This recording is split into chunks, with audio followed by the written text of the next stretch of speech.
Hey, what's up, YouTube? Okay, so in this video, I want to go over a sales technique called targeting. Um, this technique is used if you've got items that you sell that you have different price points. So, for example, if you sell maybe homes or if you sell maybe something retail, but you have different price points, let's say an item that is more expensive, but you have other options that are lower priced items.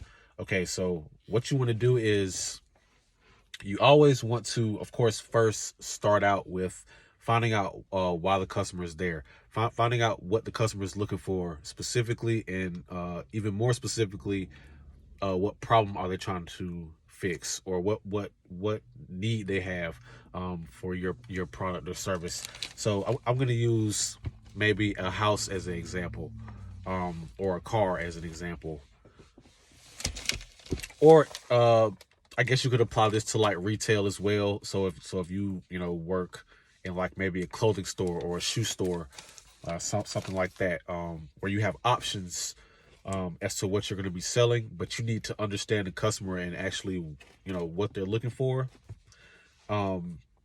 Targeting is just as simple as, once you've got that understanding as to what they're looking for and you know what they want to see, along the way of you taking them to where, wherever the item is in the store, or wherever the property or car or whatever you're selling, wherever that item is, while you're taking them there, point out something that is less expensive than what they're going to look at, and just make the simple statement: hey, if at any point in time you want to save some time or money, you know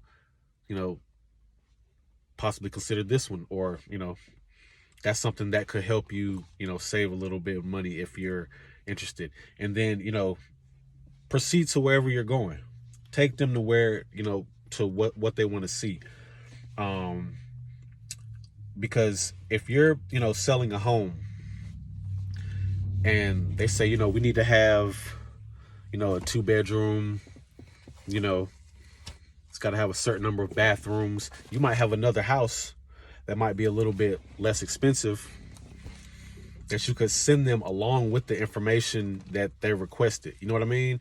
So, and that one might have maybe an extra office or something, or an office space that they could, possibly turn into, or be a little bit more flexible with what they're actually, looking for. So, and then once you show them what they're looking for, you always want to, try to give them what they're looking for. So if they came there specifically for an item, you always want to try to sell them that item. You always want to, make them happy because that's what they are looking for. But sometimes I have found out that once you actually drill down to what they're looking for, people are flexible and they're open to other options as well, especially if it can save them some money. So that'll kind of like help with your closing ratios.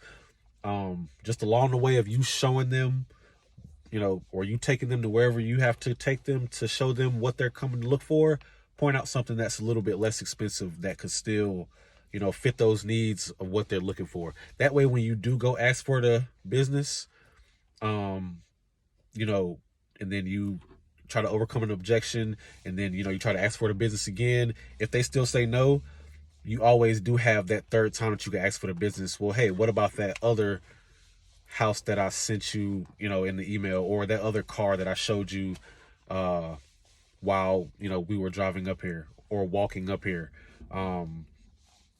And sometimes, they'll say yes, sometimes they'll say no, but that is another opportunity for you to ask for the business. So that's something that's always kind of helped me when I'm trying to close deals, um, especially in negotiations, when people they aren't prepared for the price of what they're looking to pay.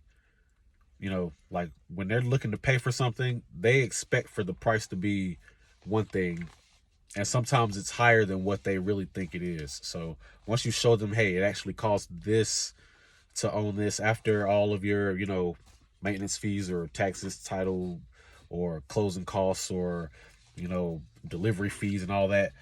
Sometimes people will object to the price, And sometimes you can get them. It's more of a money issue where they say, hey, I was looking on spending this amount of money. So, you can always go back and say, hey, well, I can actually show you a way that you can, fulfill all those things that you were looking for and still pay what you were looking for. Remember that item that I showed you, that I pointed out earlier? And then they'll, oh yeah, let's go take a look at the Civic instead of the Accord. Or let's go take a look at the 2-bedroom with the office and the, instead of the 3-bedroom. You know what I mean? So it just gives you a little bit more options and also another chance to ask for the business. So I just thought I'd share that with you guys. If you have any questions, concerns, drop them down in the comments. Any other suggestions or any questions, I try to get back to everybody. If you send me a comment, I'll try to respond to everybody. All right, and y'all have a good one. Until the next video, y'all have a good one.